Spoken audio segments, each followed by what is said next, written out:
Well, welcome. I've been asked to record some thoughts about Christmas.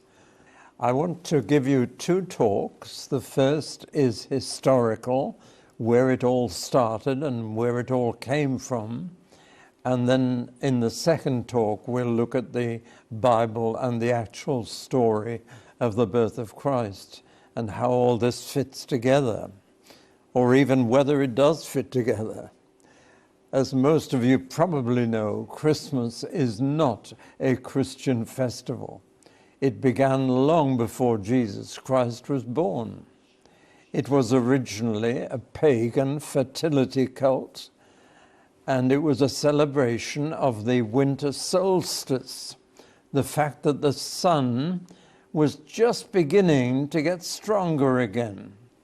And they waited till the solstice was over on December 21st and then celebrated the sun's been born again and the spring is on its way again.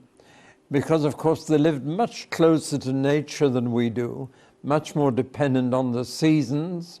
Their food didn't come and stay in the refrigerator all the year round or the freezer. They had to depend on the seasons for their food. So this was a matter of celebration, especially during the cold, dark winter.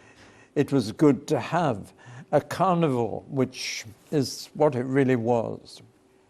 Now, it was mainly in Europe that this began, and in Northern Europe it was the festival of Yule, Y-U-L-E, the origin of the Yule log, and Yule tide. For one of the central features of the celebration was a huge bonfire round which they kept warm. And for that end, they used to chop down a big tree and burn the trunk as the Yule log. And that bonfire with a big log in the middle was the center of the Yule celebration in Northern Europe.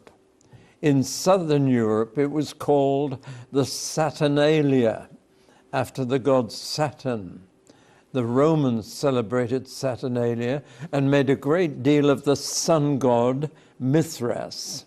So it was all a celebration of nature. It was part of a fertility cult, and fertility then was a very important feature. Fertility in the fields, fertility of the animals, and of the people.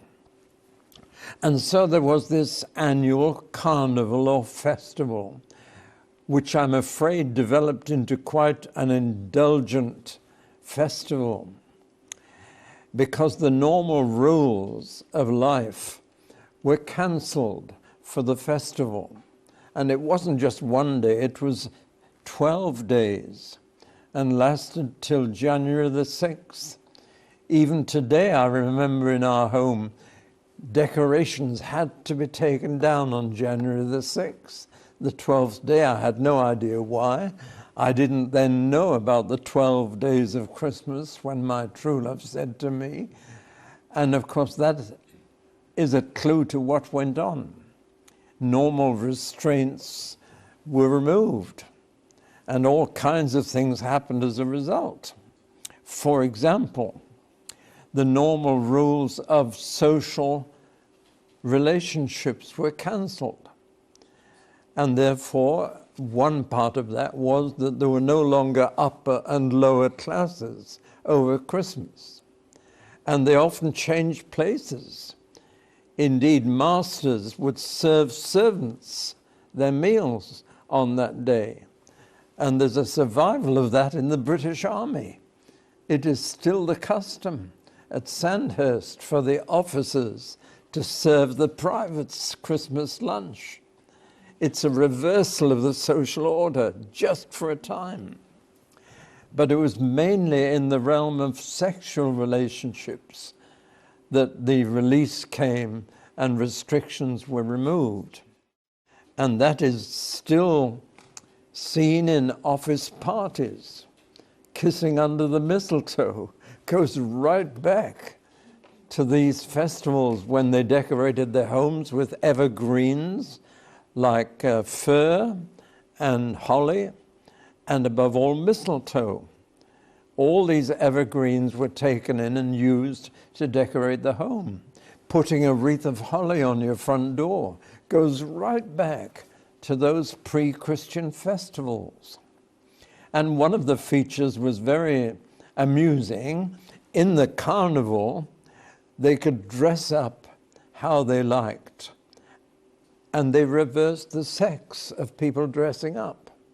And so men dressed as women and women dressed as men.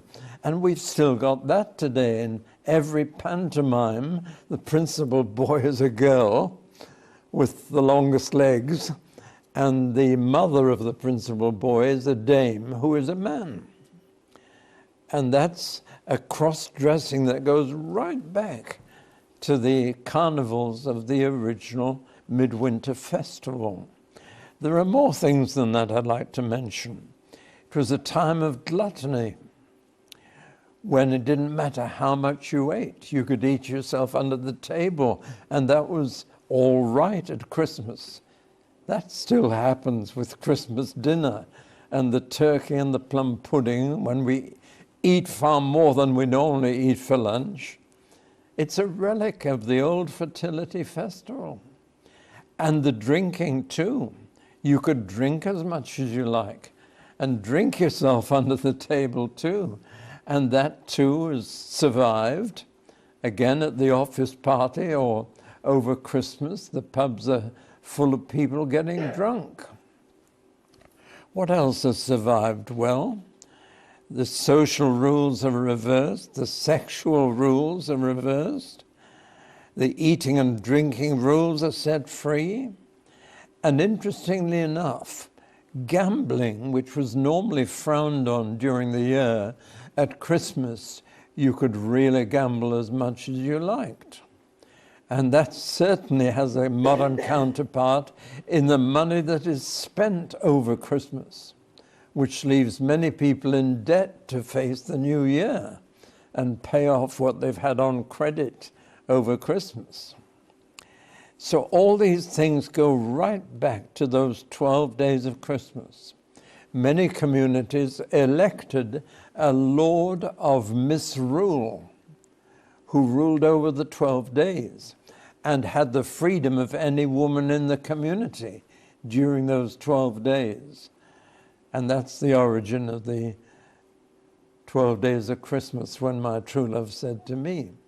So we have a very indulgent festival when people simply let go and could do what they wanted. It was a self-indulgent festival. But there was a good side, and that was that the rich were expected to help the poor over Christmas. The haves were concerned about the have-nots, and especially the poor and the lonely and the disabled were of special concern. And that was a good feature of the annual winter festival, and that has survived.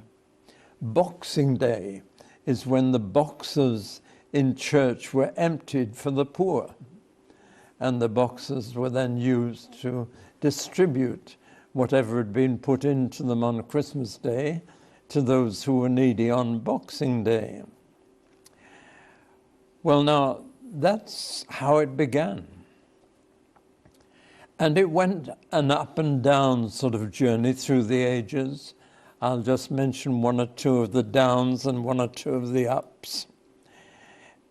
During the Middle Ages, it wasn't particularly popular except among the aristocracy and the upper classes.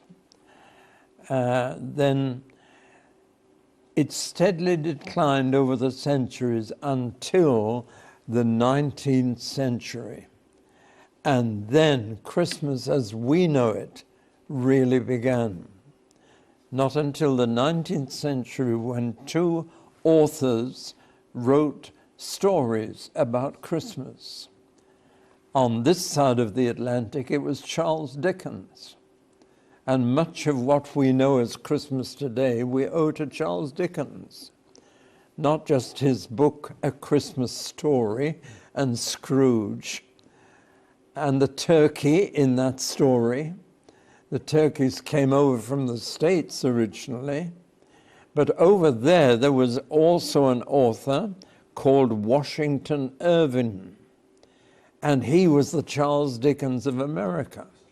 And so the modern Christmas developed both sides of the Atlantic in a kind of cross-fertilization and set off by these two authors. And their stories really raised interest. But I suppose the biggest factor over this side of the pond was Queen Victoria and her husband, Prince Albert from Germany. And of course, our kings had a strong German taste about them, and they had already brought Christmas over. Some of our kings and queens were very keen on the celebration, the carnival aspect, the buffoonery aspect. Henry VIII celebrated. Elizabeth I was known to dance and gamble on Christmas Day. And right through the Stuart and the Tudor times, Christmas was celebrated, particularly by the royal family. But it was Victoria and Albert who focused on the family as the main celebrating unit, not the community, but the family. And they stamped family life on Britain. And it was Albert who introduced the Christmas tree to Britain. Germany being full of forests and a very tree country, he introduced the Christmas tree to the home as the main visible sign of Christmas. And during Victoria's reign, it became a very major part. Every family had to have a Christmas tree. And during the 19th century, someone thought of sending a Christmas card to your relatives and friends. And a card was relatively simple and cheap. The penny post became the halfpenny post for Christmas cards. And that difference between letters and card postal lasted quite a long time, right into our time. So these were a quick way, an easy way of greeting your relatives and friends. Instead of writing long letters, all you could do was sign a card and send it off for a halfpenny. And that really took off in the 19th century. So it is to that century that we really owe the modern Christmas. And in particular, a gentleman who was known on this side of the Atlantic as Father Christmas, but on the other side of the Atlantic, Santa Claus. And we'll find out where that came from. It came from Holland, because New York, in which Santa Claus first appeared, was a Dutch colony. It was not New York, it was called New Amsterdam. And in Holland, there was a strong emphasis on a saint from long ago called Saint Nicholas. Saint Nicholas was a man in Turkey and a bishop, and a very kind man, concerned for the poor. And there was in Turkey a father who had 3 daughters who had no chance of getting married, though they were good looking, because they didn't have any money for a dowry.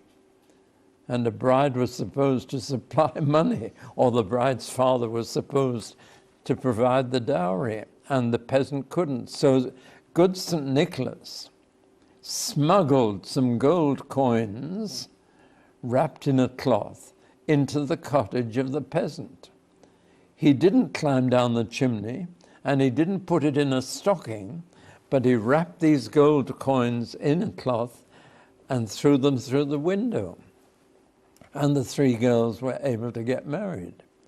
Now, this story really captured the Dutch imagination in Holland, and Saint Nicholas became almost their patron saint.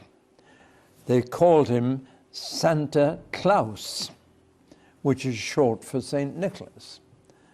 And then in New York, Santa Claus, as we know him, was born and given red robes edged in white ermine and with hunting boots and a long white beard, and we had the Santa Claus that we know. And I remember when we had our little 3 children in Buckinghamshire, we took them out in the car one morning to go and see Santa Claus in a big shop.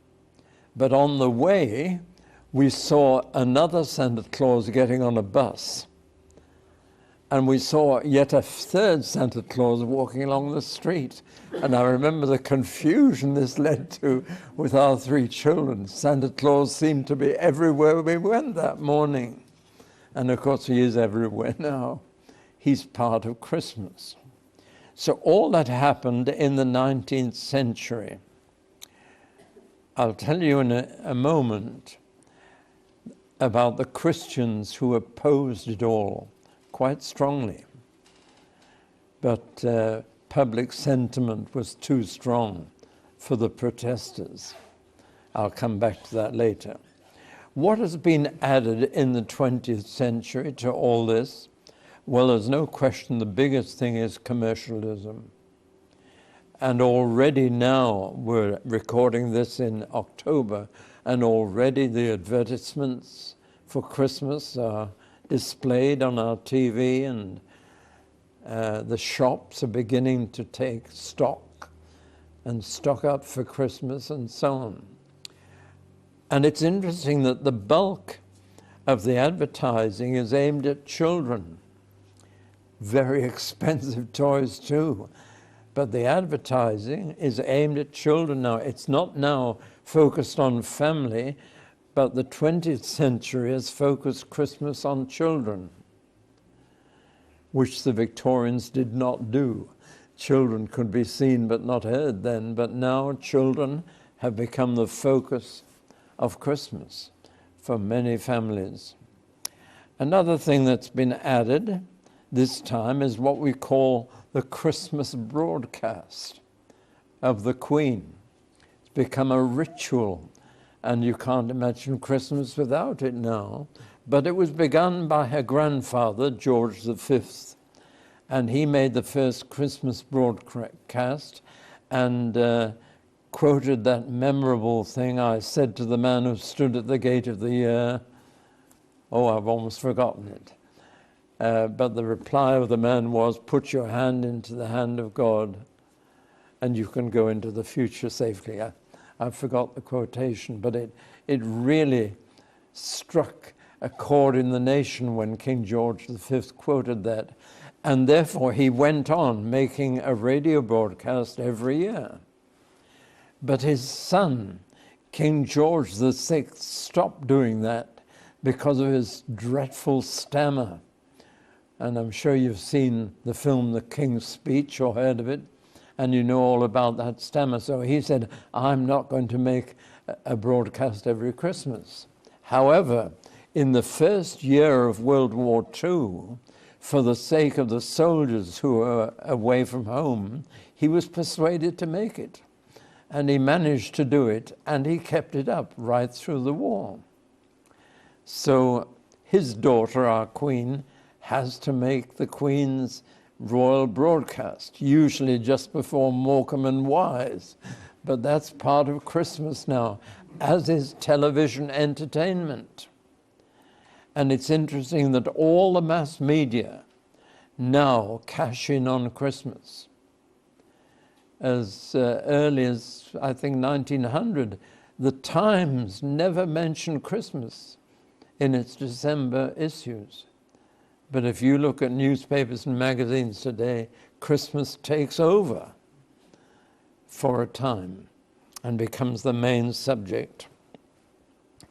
So those are the historical features, none of which are Christian, of course, and all of which have so gripped the public sentiment that the thought of abolishing all that really horrifies the British public and the American public. Oh, one other 20th century addition to the mess is Rudolph the Red-Nosed Reindeer with his shiny nose. And that's become now such an important part of Christmas. So it's a funny mix. Well, now, let me just begin to look at how Christians have coped with this annual pagan fertility custom. In the first 4 centuries, good Christians ignored it. And they really were convinced that Christians should not be involved in such an indulgent thing. The carnival aspect particularly worried them.